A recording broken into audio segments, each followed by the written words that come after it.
Bem-vindos ao colóquio. Hoje, ahm, mergulhamos numa tensão fundamental que percorre vários textos importantes e encontramos ecos disto nos profetas como Malaquias, nos Salmos, nas cartas de Paulo e, claro, no Evangelho de Lucas. Refiro-me à relação entre aquilo que nós, seres humanos, fazemos e a chegada do prometido reino de Deus, ou o dia do Senhor, como é por vezes chamado. A questão central que vamos explorar e que emerge, penso eu, diretamente deste material é esta. Qual é o verdadeiro peso da nossa ação, o nosso trabalho, a nossa perseverança perante as dificuldades na vinda deste reino? Será que a nossa principal tarefa é esperar, confiar na intervenção divina, ou somos chamados a ser participantes ativos, talvez? Talvez até a acelerar a sua chegada através dos nossos esforços. Eu vou argumentar que a fé autêntica exige uma participação ativa e transformadora no mundo, como peça essencial para que o reino se concretize. Eu vou propor uma perspectiva um pouco diferente. Embora, claro, não negue a importância da ação e de uma vida reta, considero que a ênfase principal, nestes textos pelo menos, na minha leitura, recai na soberania de Deus, na sua iniciativa. E, da nossa parte, na necessidade de uma confiança paciente, de uma espera vigilante pela sua intervenção decisiva. A tónica, para mim, está mais no que Deus faz, do que propriamente naquilo que nós fazemos para que aconteça. Exato.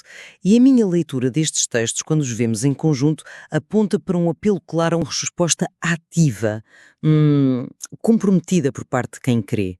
Pensemos em Malaquias, por exemplo. Ele fala do dia do Senhor como um dia de purificação, mas faz uma distinção crucial aos arrogantes, que serão como palha, e há aqueles que temem o nome do Senhor. Ora, este temor, como um material de apoio também sugere, não parece ser um medo que paralisa. É antes uma orientação ativa da vida, uma escolha pela retidão enquanto se aguarda a cura e a justiça que esse sol de justiça trará. É quase como preparar ativamente o terreno. Depois temos Paulo, na segunda carta aos Tessalonicenses. A sua crítica à ociosidade é fortíssima e não me parece que seja apenas por uma questão de ordem social, tipo, para que as pessoas não se tornem um fardo para a comunidade. Ele liga o trabalho ao próprio mandato da criação Dominai a Terra. E o comentário até cita de Gibran, dizendo que o trabalho é o amor tornado visível. A inação, especialmente quando justificada por uma espera passiva pela vinda do reino, é vista como algo que, na prática, pode até, atrasar esse reino. É uma forma de desordem, de desregramento, como o Paulo diz. E, finalmente, Lucas é muito direto no capítulo 21, versículo 19. É pela vossa perseverança que mantereis as vossas vidas. Esta perseverança, no contexto de perseguições e provações intensas que ele descreve logo antes, não pode ser só resignação passiva. O próprio Jesus diz que essas provações serão uma oportunidade para dar testemunho. É uma forma de resistência ativa, que reflete a vitória que Cristo já alcançou, como nos lembra a referência a João no material. Por isso defendo que a ação humana, nascida da fé, é indispensável para tornar real aquilo que o material chama o sonho de Deus. Sim, percebo a força desses argumentos, mas como disse, eu abordo isto de uma maneira diferente, focando talvez mais na iniciativa divina, que parece permear estes textos. Malaquias, como mencionou, fala do dia do Senhor, mas a proclamação é: eis que vem o dia do Senhor. O Salmo 97, que celebra a realeza de Deus, canta: Ele vem para governar a terra. A ênfase está na vinda dele, na sua ação. São eventos apresentados como fundamentalmente divinos e não primariamente como o culminar direto dos nossos esforços humanos. Olhemos para a passagem de Lucas 21. O contexto é de caos absoluto: a destruição do templo, guerras, catástrofes, perseguições. Perante tudo isto, a mensagem central de Jesus parece ser um apelo à confiança e à lucidez. Não vos deixeis enganar, não vos aterrorizeis. A instrução para não vos preocupardes com a vossa defesa, juntamente com a promessa de que Ele próprio lhes dará palavras e sabedoria, isso sublinha, a meu ver, uma profunda dependência de Deus. A ação humana, embora presente, parece secundária face à necessidade de confiar na providência divina. E a perseverança de que Lucas fala? Eu entendo-a mais como uma resistência interior, uma capacidade de manter a fé e a fidelidade no meio de circunstâncias avassaladoras que estão, na sua maioria, fora do nosso controlo. É confiar na promessa final, quase paradoxal, de que nem um cabelo da vossa cabeça se perderá. Esta é uma segurança que vai para além do sucesso ou fracasso das nossas ações terrenas. E quanto à aparente demora do reino, mencionada na alusão a Pedro no material, não me parece que seja um sinal para nós, tipo, acelerarmos as coisas com mais trabalho. Pelo contrário, é interpretada como o sinal da paciência de Deus, que deseja que todos cheguem à conversão. Portanto, a nossa resposta principal deveria ser a fé, a vigilância atenta e uma espera confiante na promessa de Deus, reconhecendo que os tempos e os modos pertencem, em última análise, a Ele. Concordo que o contexto em Tessalónica envolvia uma certa confusão sobre a iminência do fim dos tempos, o que chamamos de uma escatologia desequilibrada. Mas limitar a crítica de Paulo à ociosidade apenas a essa correção parece-me redutor. Quando ele se apresenta como um modelo a imitar, não só pela pregação, mas pelo seu trabalho árduo, ele diz, na fadiga e no cansaço, noite e dia, trabalhamos para não sermos pesados a nenhum de vós, ele está a fazer mais do que corrigir um problema local. Ele está a tecer uma ligação profunda entre a vida cotidiana responsável, o trabalho honesto e a própria essência da fé e da espera pelo reino. Não se trata apenas de não explorar a comunidade.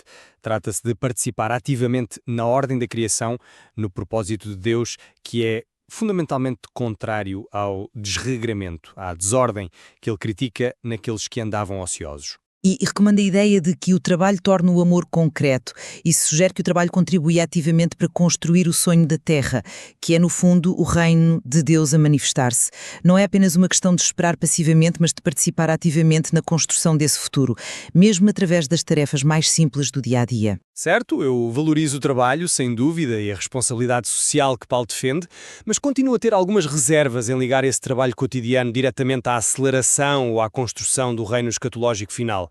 O problema central em Tessalónica era de facto essa escatologia exaltada que levava alguns a abandonar as suas responsabilidades básicas, talvez pensando que o fim estava tão perto que, já não valia a pena trabalhar.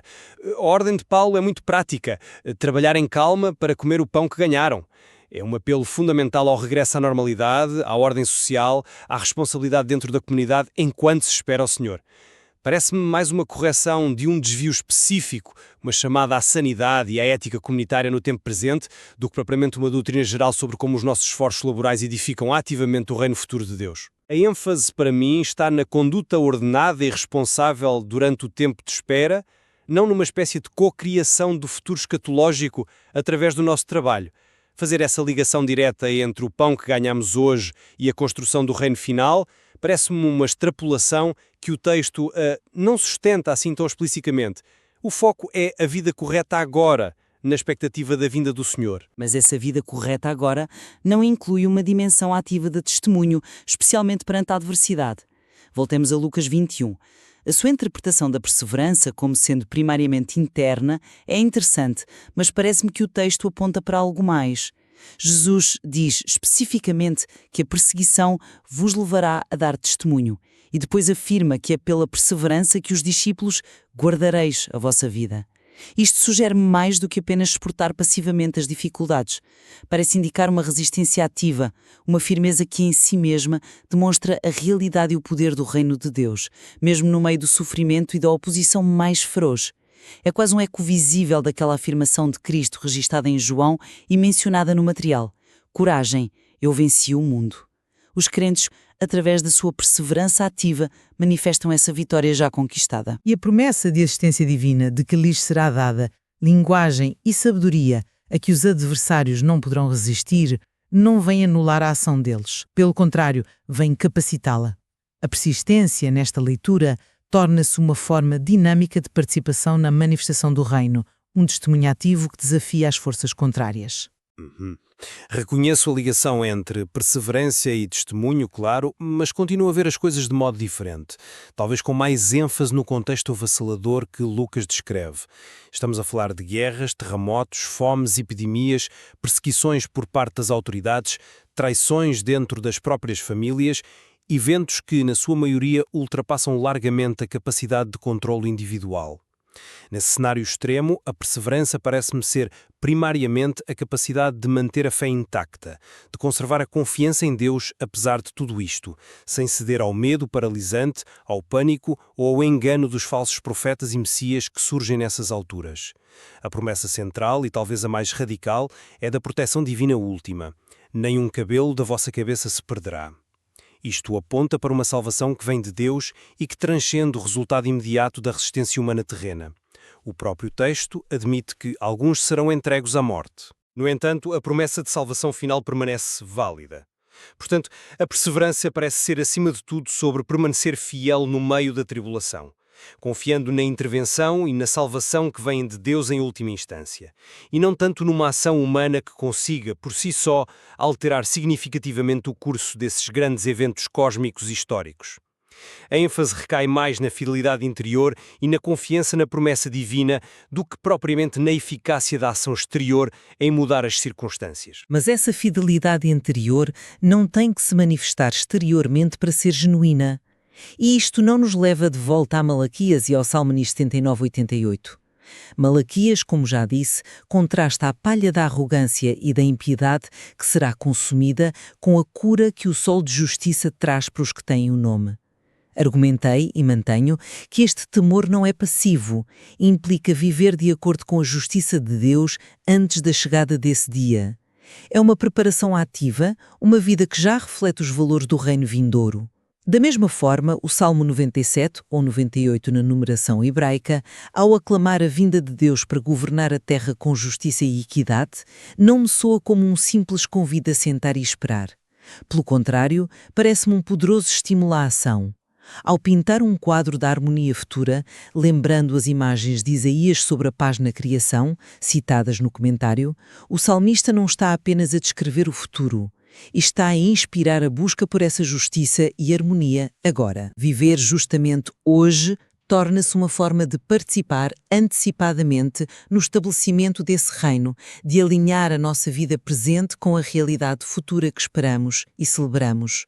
Não é construir o reino sozinhos, mas é certamente participar na sua antecipação e manifestação. Percebo perfeitamente essa leitura que liga a esperança futura à ação presente. No entanto, eu continuo a dar um peso diferente à linguagem usada. Tanto Malaquias com a sua enfática proclamação "Eis que vem", como o Salmo com o seu refrão celebratório "Ele vem", colocam o foco na iniciativa divina, na vinda de Deus como um evento decisivo e transformador. A resposta humana primária que estes textos parecem evocar é, antes de mais, o reconhecimento dessa soberania avassaladora. Em Malaquias, é o temor reverente perante aquele que vem purificar. No Salmo, é a aclamação jubilosa, quase cósmica, a natureza inteira é chamada a rejubilar perante a chegada do seu Rei justo.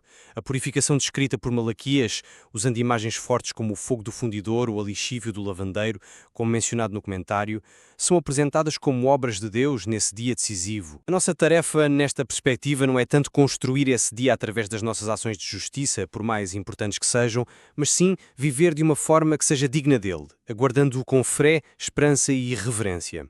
É reconhecer que é ele quem traz a transformação final, quem estabelece a justiça plena. A ênfase, para mim, permanece na expectativa da intervenção divina que instaura o reino, e a nossa resposta mais fundamental é de fé, adoração e acolhimento dessa vinda, mais do que de uma co-construção ativa através dos nossos méritos ou esforços. Portanto, para resumir a minha posição, defendo que a visão bíblica da fé, tal como emerge destes textos variados, é incompatível com uma atitude de passividade ou de mera espera interior resignada. O trabalho diligente, cuja ausência Paulo critica tão severamente, a perseverança ativa perante as provações, que Lucas apresenta como caminho para o testemunho e para guardar a vida, e a busca pela justiça, que está implícita no temor do nome de Malaquias. Tudo isto me parece ser manifestações essenciais e inseparáveis da fé autêntica. São, na minha leitura, uma participação necessária e ativa na vinda do reino de Deus, um esforço constante para alinhar as nossas vidas e, na medida das nossas possibilidades, o nosso mundo, com o propósito original e final de Deus. E, para concluir da minha parte, reafirmo a minha perspectiva. Embora reconheça plenamente que uma vida reta, o trabalho responsável e a perseverança fiel são aspectos cruciais da vivência cristã, a nossa esperança fundamental e a dinâmica central da vinda do reino repousam, em última análise, na promessa da intervenção soberana e decisiva de Deus. A resposta humana essencial, especialmente sublinhada em contexto de crise profunda como o que Lucas descreve, é a confiança inabalável, a paciência vigilante e a fidelidade interior. Implica reconhecer humildemente que o tempo, o modo e a consumação final do reino pertencem exclusivamente a Deus e que a nossa segurança última reside nele e não primariamente na eficácia ou no alcance, por vezes limitado, dos nossos próprios esforços, por mais bem-intencionados que sejam. E fica claro que esta questão da interação entre a soberania divina e a responsabilidade humana na história da salvação é de uma enorme complexidade e riqueza, e estes textos, como vimos, oferecem múltiplas camadas de significado que sustentam diferentes ênfases. Sem dúvida. E talvez seja precisamente na análise destas diferentes perspectivas, ambas encontrando eco no material de origem, que conseguimos aprofundar a nossa própria compreensão do que significa viver na esperança do reino de Deus. Há manifestamente muito mais para explorar e ponderar nestas leituras e nas suas implicações para nós hoje.